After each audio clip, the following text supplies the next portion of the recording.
What's up, everybody? Welcome back. Happy Skews Day to you.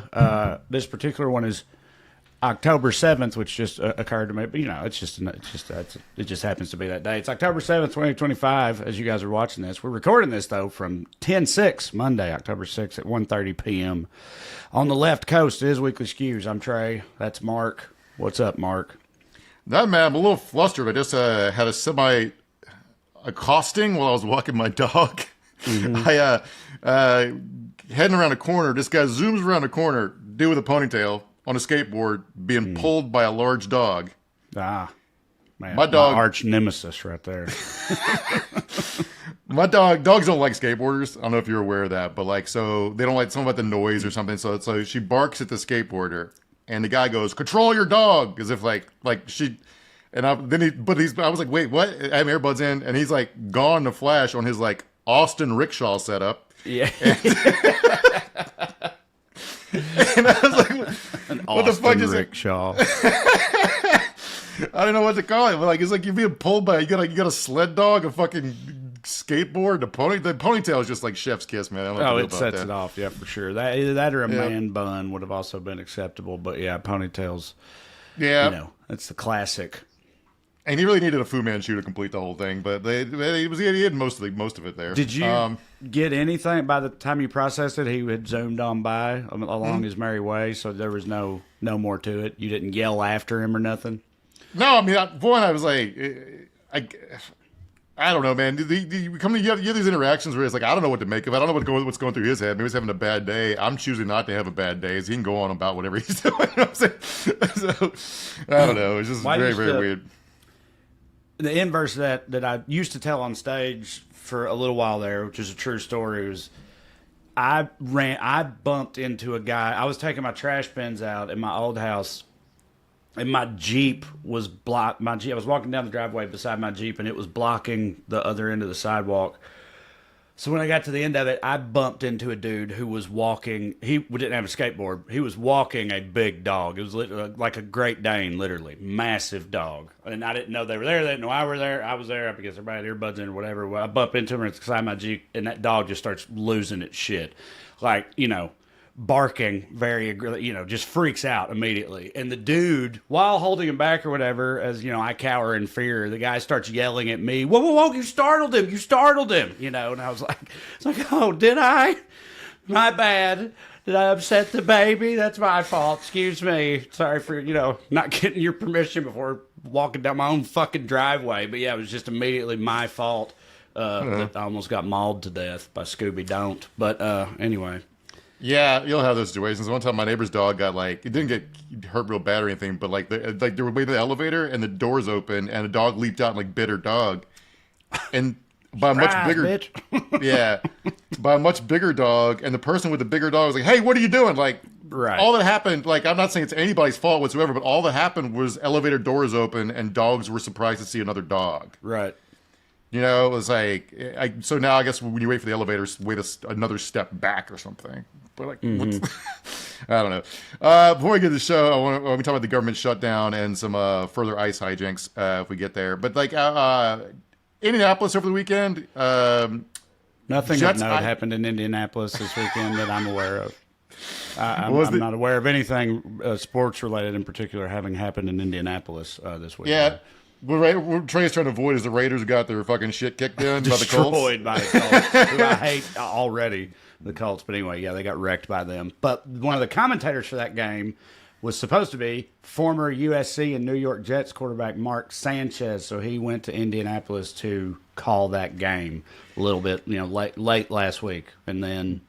Unfortunately, he never made it to the game and was presumably fired, I assume, because the first version of the story is Mark Sanchez has been stabbed. Yeah, Mark Sanchez hospitalized after being stabbed in Indianapolis. So it makes it sound like he got mugged or something like that at first, but then turns out there was more to the story, evidently. The story changed a few different times over the course of Saturday and Sunday. At first, it was a food delivery driver, but that wasn't really right. It's a guy who's those services that collect oil from restaurants, I guess. Yep. It was like his truck's really loud. The guy's hard of hearing, so Mark Sanchez was yelling about something in an alleyway. When the guy leaned in, Sanchez took his disrespectful and beat the ever living fuck out of this guy, who then stabbed him in self-defense. So then Mark Sanchez woke up hungover in the hospital, handcuffed to a bed with a gaping chest wound under arrest, which is probably the worst way to wake up. Waking up dead's like distant second place to this, I think. Yeah, they might be second behind only the opening of 28 Days Later, the way Cillian Murphy wakes up, which is alone in a hospital bed in the midst of a literal zombie apocalypse. But, being stabbed in Indiana is easily just as bad. But, so if he attacked this dude first of all, it's wild because if you're a football fan or whatever, Mark Sanchez, again, he played at USC. He's got $1 million smile. He's All-American, Boy Scout. Like right. That, he seemed so not like that at all. He seemed real chill. He used to eat hot dogs on the sidelines and shit. He was not super aggro at all. So that's weird. But also, as far as the guy stabbing him, and I don't know that anybody's really going after that dude. But also, Mark Sanchez, like any NFL player, I don't know his exact measurements, but that's a big fucking dude.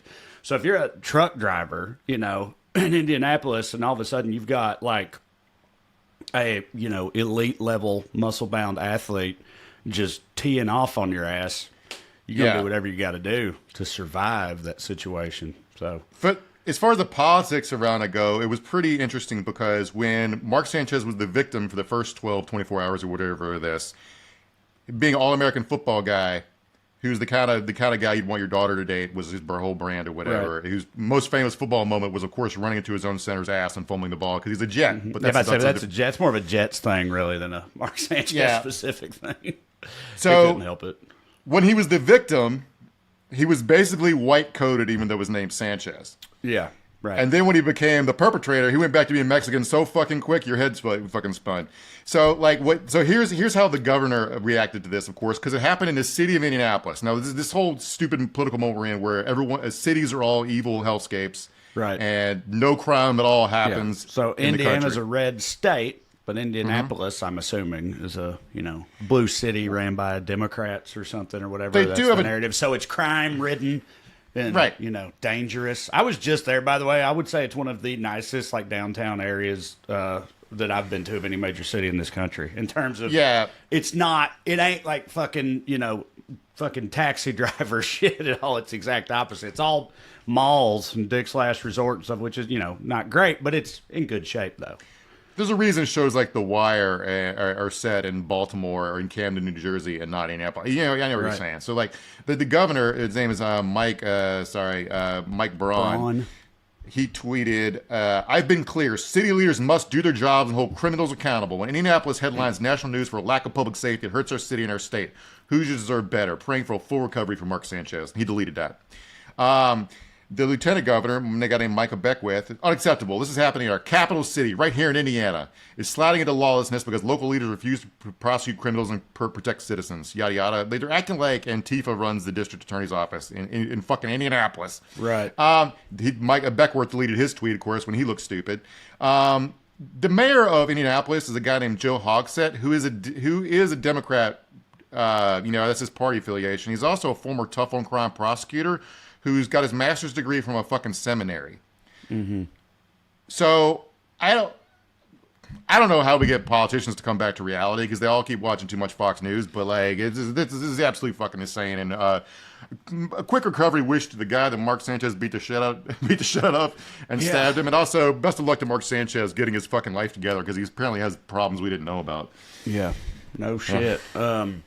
All right, well, this is a weekly Skews. Producer Matt's back there doing his thing secretly in the shadows where he likes to operate. But before we continue, I have... It's like Ra's al Ghul.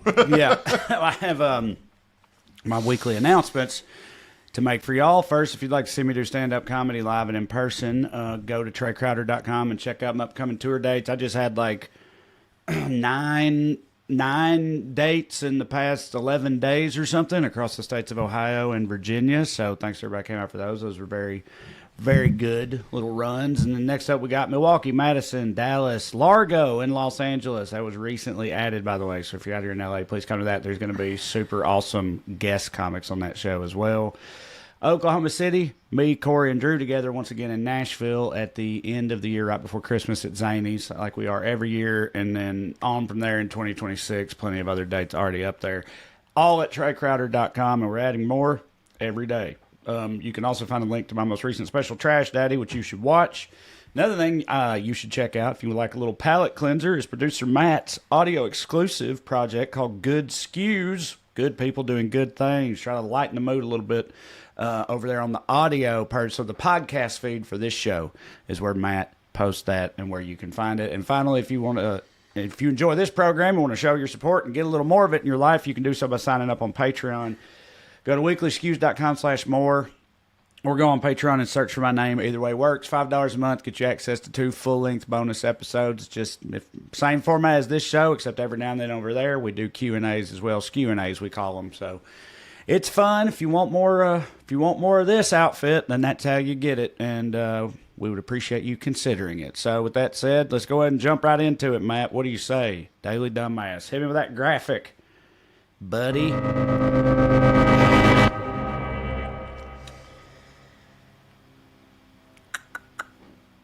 Today's DD, Ted Cruz, for shutting the government down after finding the one civil rights cause he can get behind. I'll come together and say, let's stop attacking pedophiles. The way the inflection in his voice changes right at the very end of that, where it's like you can tell it like just hits him right at the end of saying it, like what he said, is very funny. It's like something out of The Office or Veep or one of those shows or something. Bro, if I'm a Democratic comms person and I can't cut together a good fucking attack ad or them doing Epstein cover-up stuff with that as a button to the ad, then you quit and go do something else, man. I don't know what to fucking tell these people. So I wanted to talk about, I think I mentioned recently that one of the things overhanging the shutdown is that as soon as they come back, they swear in the 200 Democratic lady who won a special election, who will be the 218th vote to release the Epstein files. So they might. We might not have a federal government anymore. But so let's talk about the shutdown and a roundup of the deep silliness going on, because I have no idea how they get out of this.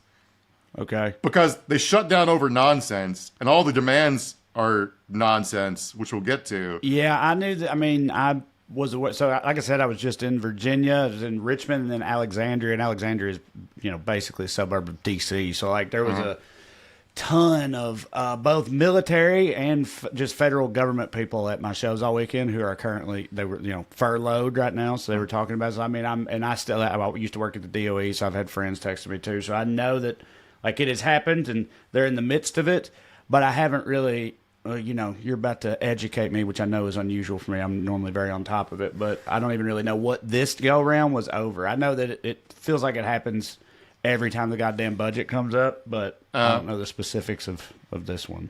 Well, get that. Well, first I want to talk about all the fun everyone's having with it, because, I mean, the federal employees, they're not getting paid, and some of them still have to go to work if they're not getting paid, but they'll get the back pay when the government opens back up. It's usually how it works. Yeah. Right? So Thomas Massey posted this tweet, a picture of a blue sky, and fucking, I guess he's back home in Kentucky, and says, the best thing about government shutdowns, no chemtrails. Which raises a lot of interesting questions. But I think Massey's joking around, but the people in his mentions absolutely were not. But like, people seem to really think this is true. So like, you'd think the chemtrails guys would be essential employees, right? Yes, you would. Also, well, I don't know. I was gonna say, like, if you're a chemtrail person, that don't like, it doesn't matter what administration's in charge. If you're a chemtrail person, you believe that the deep state is doing chemtrails all the time, no matter who the president is. Although, or even when Trump's the president, Joe Biden still controls the deep state from his. You get all varieties of it, but there are people who think they've stopped seeing chemtrails since Trump was reelected. Okay, but not during his first administration. So I don't know. But anyway, like, I just like the idea that, like, the chemtrails guys got furloughed. Maybe they're at the show. It's like Colonel Deep State and Dr. Strangelove. They get 2 weeks furlough, paid vacation. So congrats to them. It's not a bad sitcom idea. Or, like a workplace sitcom is like workplace comedy, government employees, but it's the chemtrails guys, the guys at the deep state, the office, but for the deep state or whatever. I think, wasn't there a Netflix cartoon? It was that? It was actually, like a workplace sitcom. Maybe you're right. I think maybe you're right about that. Yeah. Honestly, it's too good of an idea to not exist, Mark. So as far as some more fun with who's essential, so there's this stunt fucking art installation in the National Mall where somebody keeps putting up a statue of Trump and Epstein, like, holding hands and being best friends. Right. And seen that. the park employees keep taking it down. but they put it back up this last time, and nobody took it down. So apparently they have furloughed the people who take down the fucking pedophile statue. Right. So, which I would argue they should have seen coming, or at least anticipated. Although I don't know if that really factored into their decision making. I'm sure if something like that happens, the people that would be pissed off by it, they just expect it to go away without really thinking through the logistics of the actual person who has to go and move the pedophile statue every day. Yeah, I mean, this honestly, the statue of Trump and Epstein might be the only thing that gets the government shutdown ended, which brings us back to play it again, Sam, if you got this video clip. How about we all come together and say, let's stop attacking pedophiles? It's like just start playing that video on every episode every week. Yeah, like, you need to start. You need to make that your like Paul Rudd would go on Conan and to promote a movie or whatever, and he'd be like, "All right, this is a clip from Ant-Man or whatever," but it was always a clip from that insane '80s movie Mac and Me or whatever that he wasn't even in, of a kid in a wheelchair flying off a cliff's edge or something. Mm-hmm. Yeah, it was a good bit. Yeah, it's a great bit. You should do that with that Ted Cruz clip there. So these shutdowns, usually there are because of performative demands by the party out of power that are completely unmet, and then government just goes back to work after they lose a public opinion fight. That's usually like what the Republicans demanding an end to Obamacare so they can fund their own operations of the government, right? Mm-hmm. This one, the other dynamic is like the party out of power asks for a small token sort of gesture to get to like signal that they actually accomplished something, and then everybody comes together. It's it's not much, and that's basically what the Democrats are doing. They're acting like politics is normal. They're asking for a little bit more healthcare funding, right? But the subtext here is everyone's just trying to look busy for their bases, but the surface level text is this is about healthcare. So let's talk about healthcare and what they actually want. Okay, let's watch this clip from Chuck Schumer if you want to see the general vibe of the Democratic opposition right now, which is always on point and super aggressive and making a difference. New data came out today from AFF, and that is not Kentucky Fried French fries. AFF, it could be Kentucky French fries. Yeah, I know. Cool. Glad they're having fun. Yeah, what a fun group. Just want to hang out with them. He's trying to throw out some data from the Kaiser Family Foundation, which says that it basically 78% of people of Americans support extending the ACA credits, which is true. And you want to break that down. If you break it down per party or whatever, party identification, 92% of Democrats support it, 82% of independents, 59% of Republicans, and even 57% of people who self-identify as MAGA are for extending these ACA subsidies. What we're talking about here is 24 million Americans, and my wife and I are among them, buy their insurance on the Obamacare exchanges, a la carte, right? We got a notice from our insurer that says that if these extensions don't go, if the subsidies don't go back into place, our insurance rates are going to go up.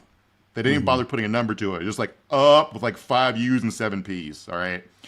So it would go from being basically the monthly price of a mortgage to the monthly price of 3 times of a mortgage. Yeah, man. I know. Yeah. I haven't even looked at mine, but it should be the same thing because I'm also on that same type of deal, because I'm self-employed or whatever, and so I just and yeah, it ain't cheap right now. I've got a whole family of 4, so it's pretty fucking expensive as is. But I'm sure it's about to get so much worse, especially since we're Californians. I feel like if they can find any way to fuck us harder somehow, then they'll do it. And I'm not sure why this is in place, but most Americans who buy their health insurance this way are in red states or whatever. So it will disproportionately affect Republican constituents. Now, what the Democrats are demanding is basically put things back the way they were before the OBBA, right? The One Big Beautiful Bill or whatever they ended up calling it. It's a nice gesture to a lot of us who don't want to have to forego having health insurance or eating food or whatever. It is bad politics because it's a temporary extension. The Republicans will make permanent if they hold on to Congress next session. So essentially, the bargain Democrats are trying to strike is a temporary reprieve in pain for America in lieu of making that pain permanent and saving Republicans from political fallout from a horrific decision they made that I'm not sure if they did on purpose. They fucked up, right? So that's the policy hanging over all this, and a little bit of the politics. As far as the actual demands, because they need 60 votes in the Senate, theoretically. They don't actually, but in order to not nuke the filibuster, they need 60 votes. The background for this is Republicans are behaving like they don't need 60 votes for anything all the time anyway. Trump is just spending money however he wants to spend it, regardless of what Congress says at all. So like right now, Hill Republicans are estimating that Trump will need to send as much as $50 billion to farmers hit by his tariffs.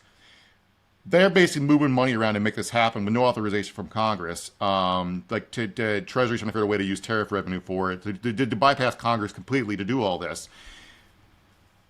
While at the same time they're demanding a Democratic votes to pass a continuing resolution to get money they're not going to spend the way the continuing resolution says it's going to be spent anyway, right? So, I'm trying to figure out a way to phrase this where it makes sense because it fucking doesn't. Right. So Trump wants to both cut spending without Democratic agreement and add spending without Democratic agreement, and then wonder why Democrats won't agree to it. Right. Right? But they could also just nuke the filibuster like they just did for 5 other purposes and just pass it with just Republican votes. They don't need it, Republican votes. So, the Republican position of the shutdown is we can always unilaterally change the budget Congress passes. But Dems must sign off on the budget to pass it. If they don't pass it, we will unilaterally change the budget, which you already said we're going to do anyway, and we will not press the majority party can pass the budget button, which is doing away with the filibuster. So because the Republicans have the numbers right now, they could permanently get rid of the filibuster forever at any time, but they don't want to do that. Like if they did get rid of press it, that button or whatever, that would then that would be how it works going forward, no matter who was in power. It's a Senate rule. They could remove it with this one vote, then put it back in place immediately. Right, yeah. That's basically what they do in other stuff. They just don't want to. But they won't even say why they don't want to. Okay. Basically, what they want to do is they want basically the dynamic of this negotiation is like say you're at a deli haggling over the price of a sandwich, and the Democrats are like, I would like to purchase a turkey sandwich, and they go, 1 turkey sandwich coming up. You watch them take a shit in the middle of the sandwich and hand it to you. Mm-hmm. And you have to not just eat it, but pay for it, and also pretend that it's not shit. That's the whole thing. They don't need their votes. They want their votes. They don't need them, and they're fucking fighting. It's so goddamn stupid. There's also the part of this, we talked about this in a recent show, where they passed the House because they promised the Freedom Caucus that the continuing resolution wasn't real, that it's a lie. They announced that. That's how the Freedom Caucus guys like Thomas Massey justify their votes. It's like, we voted for something that's fake. Don't worry about it. And now they want Democratic votes for the fake. God damn it. So, hanging over all this, there's something called rescission packages where, you need 60 votes to pass the budget, right? But you only need 50 votes to claw the spending back, and it's in separate deals. That doesn't need to meet the filibuster. So, if a department doesn't spend all the money that's allocated to it, you can take it back at the end of the year. It's supposed to be like a easy thing to get done because obviously no one needed the money. Right. Republicans have been using that to claw back money that they agreed to spend. Yeah, so on things that help people or whatever. Yeah. So why would you? But so everything runs on handshake deals on planet Earth for the most part. So in general, in order to supply your 60 vote for something, the other party's promising not to go undo it with 50 votes unless something changes, or you're supposed to be operating in good faith. But they're straightforwardly operating in bad faith right now. They're saying we're going to pass it with 60, then do a rescissions vote with 50. So why would you agree to the 60? Right. Yeah. Right. That's what I was about to say. If everybody knows that, it's all what I don't know, what options do the Democrats even actually have? They can't do it. They can't do anything about it. Either way, right? Is what you're saying. Right. But they can capitulate or work with them for whatever reason they decide, but. They're not good. They're eating a shit sandwich by doing that. They're not. That doesn't benefit them at all in the long run. So why do it? Yeah, as stupid as it is, the usual process for this kind of thing is because ostensibly we live in a democracy, is the government shuts down, everybody makes their cases for why they're correct, and it's the other side's fault. Then they all look at polling data, and it's that's like a referendum, right? Mm-hmm. They come back and okay, we won, we lost, you won. Here's your votes, right? But that doesn't seem to be, nobody seems to care about that right now because they've already lost the polling fight by a mile. It's not even remotely close because Republicans are the party that wants to shut down the government. That's just a branding thing that's baked in. It's like how Democrats can't not be the party of civil rights no matter how many trans people they throw under the bus. You don't succeed in convincing anybody because that's just part of your identity. It's what's baked into it, right? So Democrats made this about healthcare because they want to make every fight about healthcare because because the public sides with them on that issue. It's one issue they got, right? The yin to that yang is Republicans want to make this fight about immigration because that's the one thing they think is their safe ground to fight on, which you result in, like, here's a video Ted Cruz put out of a bunch of Senate Democrats with, like, photoshopped or AI, like, pictures of sombreros on their heads and mustaches on there. Yeah. Yeah, dude. So yeah, Matt's not playing. He muted it so we don't get stricken on YouTube or whatever. But I'm the Macarena plays throughout this whole montage that you're seeing here. Yeah. Yes. Hilarious. And this is happening. Look at that. Brilliant. High art right there, man. He's doing this. It's becoming me because Trump put out an AI video of, like, Chuck Schumer giving this speech where he talks about everybody hates us because we're pieces of shit, nobody likes us, yada, yada, yada. While Hakeem Jeffries is standing beside him in a sombrero and a mustache. So they're trying to make it into a meme. I think it's so fucking stupid. My God, dude, this is the Senate. Like, fucking, what is happening?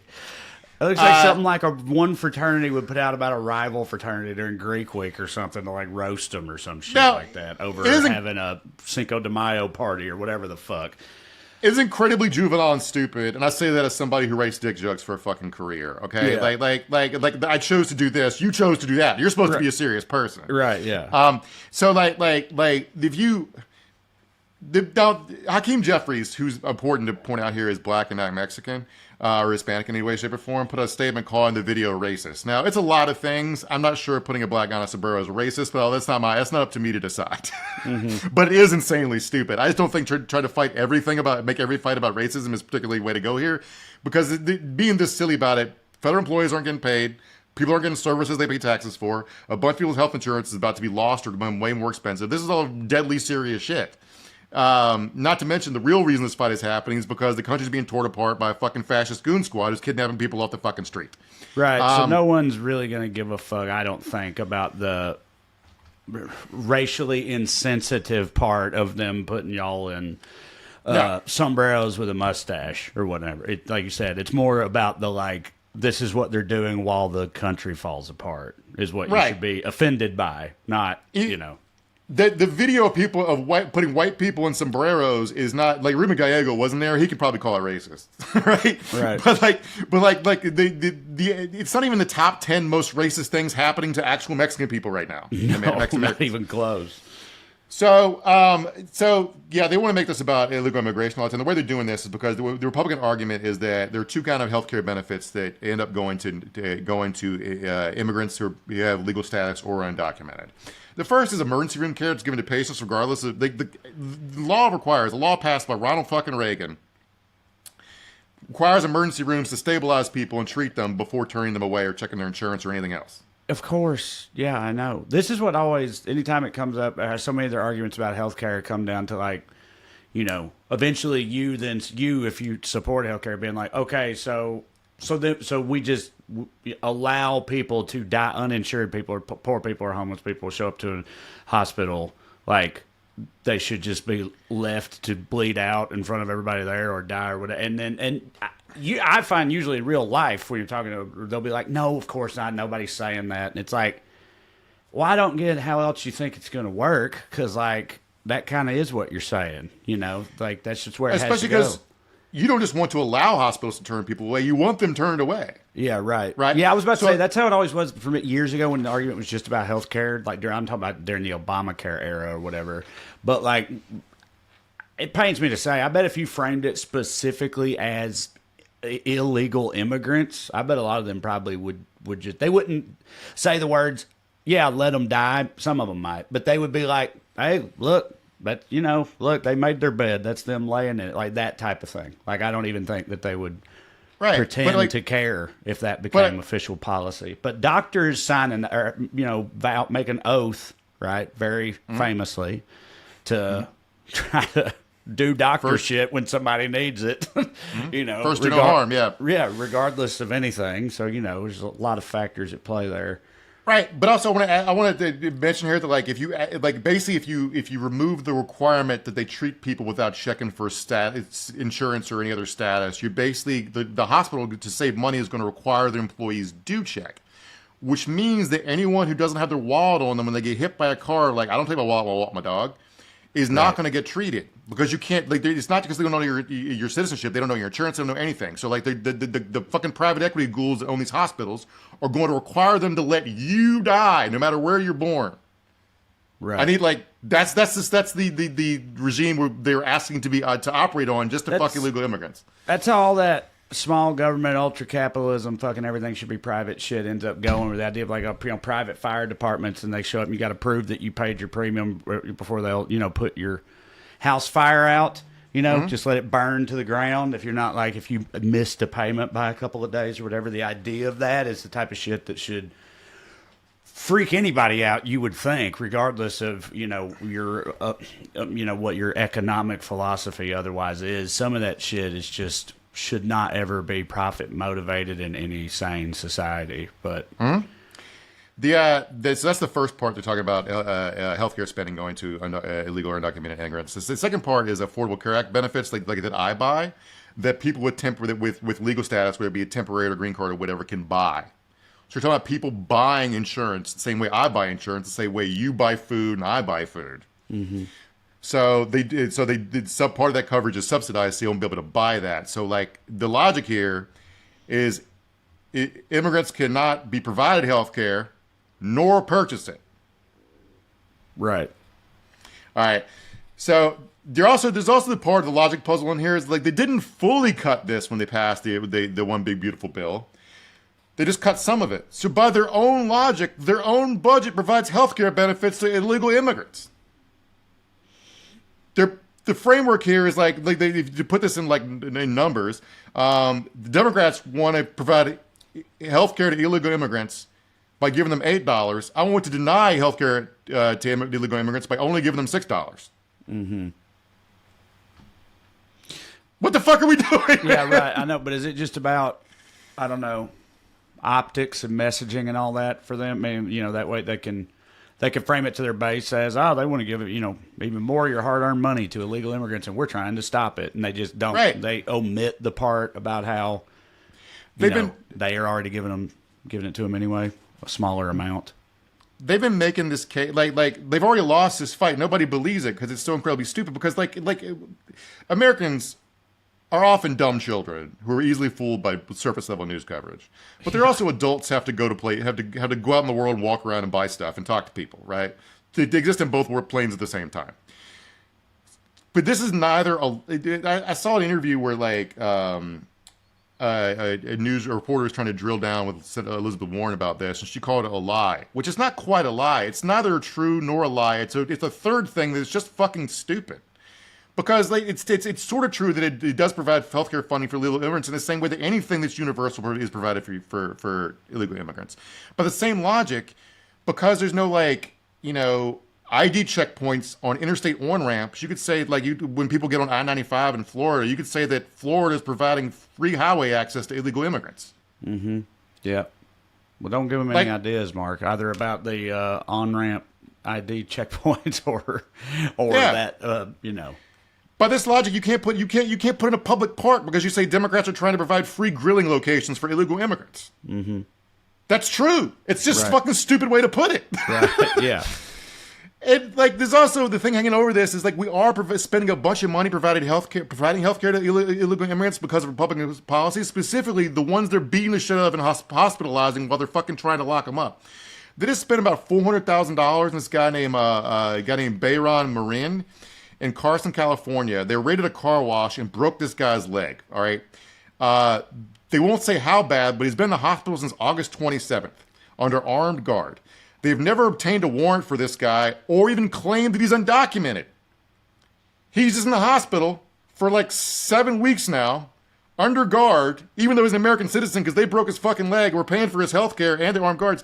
They've got, according to a lawsuit filed by his lawyer, okay, they've hid this guy using fake names at the hospital. They questioned him without reading him his rights. They've restricted his access to lawyers. He even ordered though a judge has already ordered him to be released from custody. And according to the lawsuit, 2 to 4 uniformed guards, either Spectrum employees or ICE agents, have been continuously stationed in his hospital room, monitoring at all times, including while he sleeps, eats, uses the restroom, and receives medical care. This guy didn't commit a crime, or even as far as we know is here undocumented. They snapped his leg in two and have been watching him take a shit for fucking 7 weeks while we pay for it, while they cut our health benefits. Yeah, but I mean, for what? Why do you just to give them something to do, or an intimidation tactic, or what? Because they know that whatever he could turn into another Abrego Garcia type situation or something, so they want to like keep him under lock and key, but also freak him out so that maybe that doesn't happen, but they could end up Streisanding it, you know. If I had to guess, they thought he was an immigrant. They broke his fucking leg. They worried about getting sued. They need him to need to find something to accuse him of or convict him of, so they can make it look like he's a bad guy and they didn't fuck up. Right. And now 7 weeks later, they haven't done anything. But they you know, the whole thing when you're in a hole, you're supposed to dig up. Stupid. Mm-hmm. Yeah, I think they forgot to dig up. Right. So they've been operating under the pretense the whole time that he's a criminal who deserved it. And if that were true, they'd have to keep guards posted there all the time. So ergo, they have to keep guards posted there all the time because that's their, that's their assertion is that he's just a criminal, even though there's no proof of it or whatever. Continue interrogating, questioning him, form of psychological torture, just like trying to be like, come on, man, confess, you got child porn, where's the drugs at? That kind of shit. So I do want to say about all this, J.D. Vance gave a White House press conference where he said this is he tried to blame like long ER wait times on the undocumented immigrants because the basic idea here, they're a whole class of people because they don't have health insurance or forced to use emergency rooms like primary care physicians. Right. In which that happening obviously drives up wait times, and everything else, but also cost and shit for everybody, which is part of the reason why if we just had actual, universal health care, it would end up being cheaper for pretty much everyone in the long run at the end of the day. And there's a lot of reasons, but what you just said is one of them. Because that's what I meant earlier. You start having that conversation, you get to it's like, well, poor people, people that ain't got insurance, they're gonna go somewhere when they get hit by a fucking bus. Do you want their lives to be saved or not? Because if you're not okay with just letting them die, then this fucked up system is gonna. It's not even the letting people die thing. It's because basically what happens is you get like an impacted tooth or whatever, or a bad cavity. You don't have insurance. You can't go to you can't go get antibiotics or can't go to a dentist. So what happens? It gets worse and worse and worse. You have a horrible fever. And you end up in the emergency room, and it costs way more. Right. So you could save ER wait times and healthcare spending by helping that person get insurance, but we're not going to do that. So, but also they can't go to the emergency room. But the process of kicking people off the Affordable Care Act, and Medicare is going to make this problem worse for the same reasons, for all the reasons we just outlined. They're taking steps to make the problem worse. But the main problem we talked to anybody that works in healthcare is long wait times are due to understaffing because of private equity cost cutting and the subsequently overworked nurses and doctors leaving because of private equity cost cutting. But have you ever heard anybody outside of like the very far left wing of the Democratic Congressional Caucus argue that we should be trying to rein in or ban private equity or stopping them from buy hospitals? No, I haven't. Are you going to raise billionaire taxes so no hospital even want to turn away someone who's bleeding out because they make money treating people? No. So instead, we end up with Democratic columns like this. I swear to God, this is an actual video tweeted out by the Democrats' official Twitter page. Republican and Democrat kiddies cannot agree on what should be funded. Democrat kiddies want you to have health care. Republican kiddies do not. Republican kiddies control the Senate, House, and the White House, so they're using that to cut your health care. Right. Money to billionaires. Is ISIS still recruiting, Trey? I swear to fucking God, man. Dude, I know, man. God damn. I will be personally relieved if they help me keep having affordable health care, right? Right. I don't understand why instead of trying to go the best case scenario they can imagine is going back to the status quo from what it was a week ago and not a better fucking future. End of that rant. On to the next one. All right. Honorable mention. Next up. All of us for being terrorists and not even knowing it. Much of ICE's workforce and resources have had to be reprioritized how much of the Joint Terrorism Task Force's resources have had to be reprioritized to fight these domestic terrorists? Do you have any idea how many resources are spent? Dude, you keep trying calling to them hunt down and terrorists, but track isn't that each and every- hyperbolic to call them terrorists? What is? If anything, I'm understating the severity of the situation. All right. What? Is he talking about like Antifa again, or Yeah. or He's talking about anybody that's like sees a guy in an ICE uniform is like, hey man, cut it out. yeah, That. right. So Trump was asked about Portland the other day, and he basically said the city's burning down, and the governor and mayor and all the senators and whatever from Oregon who are saying no, it's not, are all lying because they're afraid they'll be murdered if they admit the city's burning down. It would cost like $35 to set up a series of webcams all over Portland so you can watch a live feed of the amount of fucking nothing that's going on. I am continually baffled. This man has all the world's information at his fingertips. Like, I think everyone's made the joke that if we were president, the first thing we do would find out whether or not they're aliens, right? He's not even not interested in the aliens. He's not interested in like asking somebody what's happening in fucking Portland. Right. It's amazing to me. Wasn't it on one of either a bonus episode or the last episode? There was a quote from him, or maybe you just sent it to the group chat. But Nah, he was using the show. He's like, am I just confused by what I'm seeing on TV? Am I seeing something on TV that's not happening? So I'm saying, Yeah. right. So I thought he was like starting to get there, at least about Portland specifically. You're saying he already forgot that thought had crossed his mind and is back okay. Stephen Miller got in his ear. So I guess Stephen Miller. That was Stephen Miller. We just played a quote from. If you're just listening to the feed, if you don't recognize his fucking voice, which he's off-putting,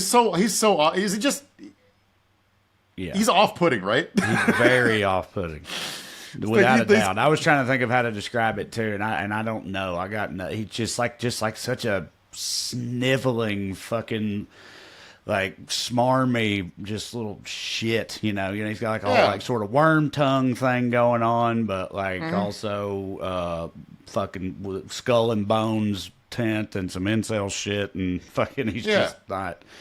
He's very off-putting is a good way to put it. Yeah, you just look at him and you're like, this dude is. I don't care for this guy. This guy makes me uncomfortable. Worm tongue, Goebbels, and Kermit the Frog, like all rolled into one. Yeah, there you go. Yeah.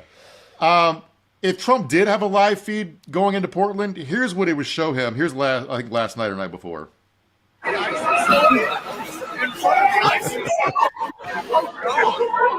right. Yeah, that's that's also very stereotypical of Portland. That's it's an inflatable, really happening.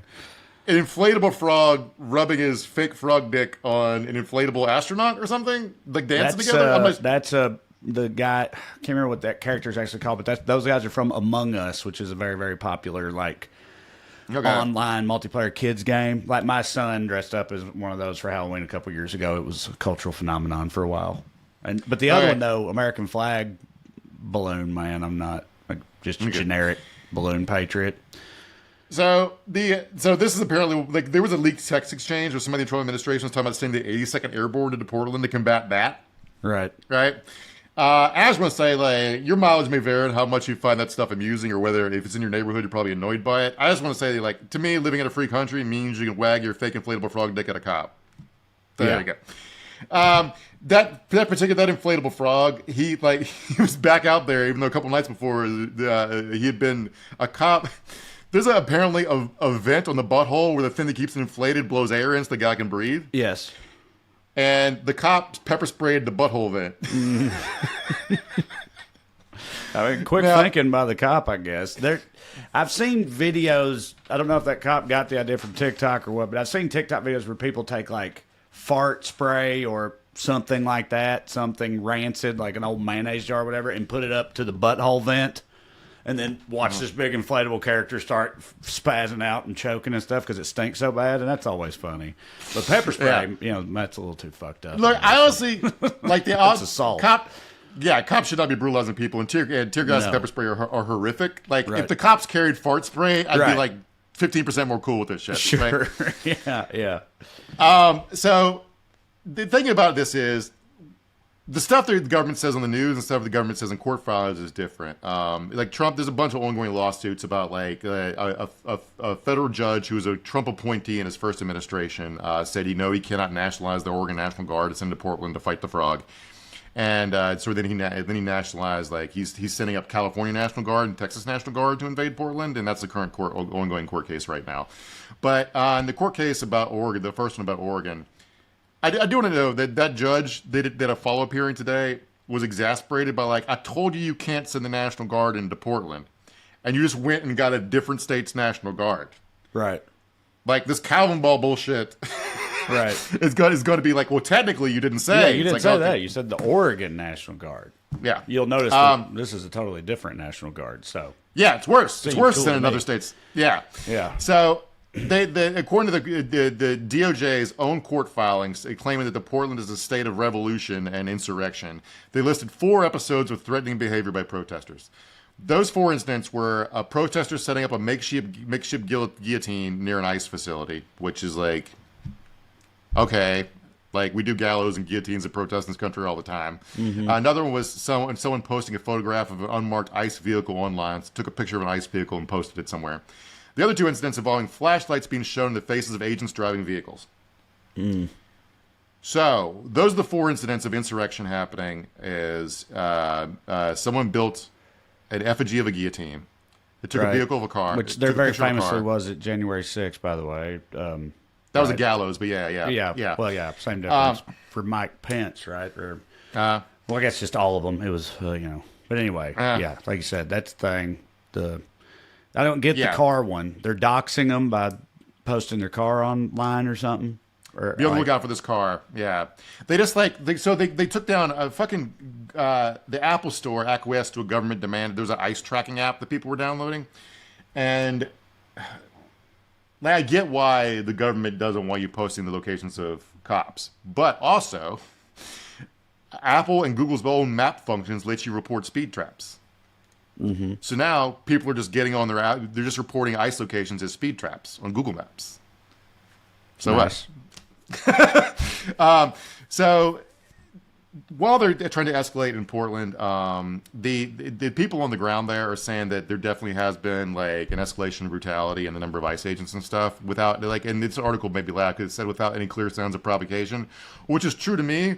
But to an ICE agent, being called fat and stupid probably feels like a provocation because you're supposed to be the cool one. Yeah. Sure. Like if you get this gay guy's calling me fat and stupid, you're saying I'm not being provoked. Yeah. Yeah. Well, you saw how upset they got when they got a sandwich thrown at them that time. Yeah.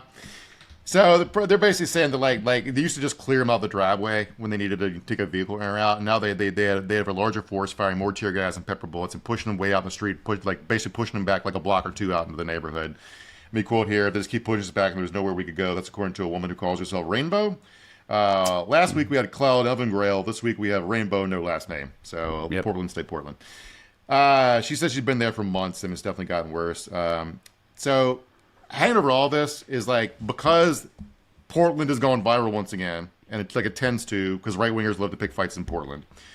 A bunch of counter protesters have started showing up drunk and trying to start fights and starting fights with ICE protesters, and they keep getting arrested, which they think is part of a government conspiracy. Because only they're getting arrested because they're the ones drunk throwing bottles and hitting people. Mm-hmm. A conservative influencer, a new guy on the beat by the name of Nick Sorter, who's turned his career into trying to go viral on Twitter, writing stuff like "Breaking: Netflix has trans show" or something. He went up there and he got arrested because someone was trying to burn a flag, which is legal, and he tried to take the flag away from them and push up into the ground, which is illegal. And he's like thinks it's like unjust that he got arrested for assault. Right. So now, because Sartor has gone viral, all the other right-wing influencers showing up doing live streams trying to instigate shit so they can go viral. Get their numbers up. Yeah. I don't like all this stuff is just about making a TV show. Like let me quote here. According to Rainbow and the reporter who was watching the protest, the federal officers, since they're escalating, have been flanked by videographers toting professional equipment and wearing high-visibility vests. They filmed from behind the lines of officers, capturing the show of force. At least 2 drones swept over the scenes, camera drones. They're filming a music video. They apparently did the same thing in Chicago, where they did a Black Hawk raid on an apartment building.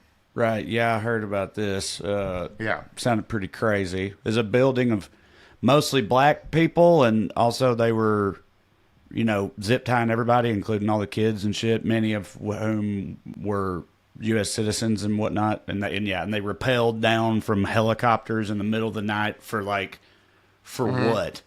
Other than just they think that's awesome, that's definitely the reason why they did it. I don't care what they say. To make a Dudes Rock music video that uses a recruitment ad. Right, yeah. Exactly, yeah. Right. They already put it out. I will admit, if I was like, the cinema quality is fucking pretty great. Mm-hmm. It does. It looks like a fucking action movie because it kind of they cut it up to make these like goofy they admit the part where they're not in any actual danger, but 300 federal agents in the middle of the night raided this building. A lot of them came in through helicopters. They landed on the roof, descended through the building. According to News Nation, which got to ride along for the operation because, of course, they did. They were embedded. And like you said, they kicked people's doors in, everyone's doors, zip-tied everybody, dragged them out in the street, men, women, and children. Some of them, because of the middle of the night, were naked. Right. And then sorted them out outside the building, even running the people they knew were citizens, had no reason to suspect. This was Customs and Border Patrol did this. No reason to suspect they weren't citizens. They were just running federal warrants on people, state federal warrants. The feds justified this by saying the building had Tren de Aragua in there. I haven't seen where they arrested anybody who was Tren de Aragua. Maybe somebody in there has a tattoo or something and sells a little weed. I don't fucking know. But let me quote here from a neighbor. Her name was Ebony Watson. Said they started ducking when they heard flashbangs. They didn't know what was happening because obviously you wouldn't. You're asleep and start hearing bangs and booms and people get your door in. According to Ebony, quote, they was terrified. The kids was crying. People was screaming. They looked very distraught. I was out there crying when I seen the little girl come around the corner because they was bringing the kids down too, had them zip tied to each other. That's all I kept asking. What is the morality? Where is the human? So one of them literally laughed. He was standing right there. He said, fuck them kids. They sorted them out. They put black people in one van and immigrants in another group of vans. They basically had a sorting hat for born suspects. Mm-hmm. Let me quote here from the commander at large for Border Patrol, a guy named Gregory Bovino. How about you live in the apartment next door to Tren de Aragua members that are trafficking, prostitution, drugs, and taking advantage of American citizens in a violent way? Not taking advantage of American citizens in a violent way. No, that's super fucked up. Who would do something like that? Yeah. That's the reason we're justified in taking advantage of American citizens in a violent way is because we had reports that a gang was doing the same thing. But I don't know. Is their position that everybody in that building, all of whom got zip tied, including the 6-year-olds, is Tren de Aragua? It's just that's worth it. Got to break a few eggs to make a In order to make these people safe, we had to kick down their doors in the middle of the night and zip tie their children. Right. It's for their own good. They left behind, they destroyed these people's apartments, ransacked them. A lot of these people's shit was missing after they left. I don't know if ICE took it or somebody came in and took their stuff after the fuck. I mean, sorry, because the Border Patrol took it, or whether people came in and stole their stuff after Border Patrol broke all their locks. But they blew the doors off the hinges and walls and shit. And I feel like there's because the cops really gotten so dumb, they need to shred the Bill of Rights to outwit 5 teens selling weed, which is what Tren de Aragua is. By the way, reporters asked the people who live in the building about the Venezuelans who lived in the building, and they're like, "Oh yeah, they're cool. They're actually my favorite neighbors. They keep it cleaner than everybody else." Mm-hmm. So I don't know, man. Hanging over all this, I want to make a case based upon circumstantial evidence to you, Trey. All right. The things ICE did, they after they got done, and the residents who wanted to go back in were allowed back in, the ones who weren't dragged off. They found a small moving crew that said they'd been hired to clear out the now vacant units. They were already in place a few hours later, and this is the overnight raid. This is the morning. This is the morning of October 1st, I want to mention, was an important thing hanging over this. The day rent's due. They found doors boarded up, zip ties and bloodstains on the floor next to baby shoes. Flies swarmed around open fridges. Now, this isn't that normal where they live because the building is owned by a slumlord. It's a Wisconsin-based investor by the name of Trinity Flood, according to public records.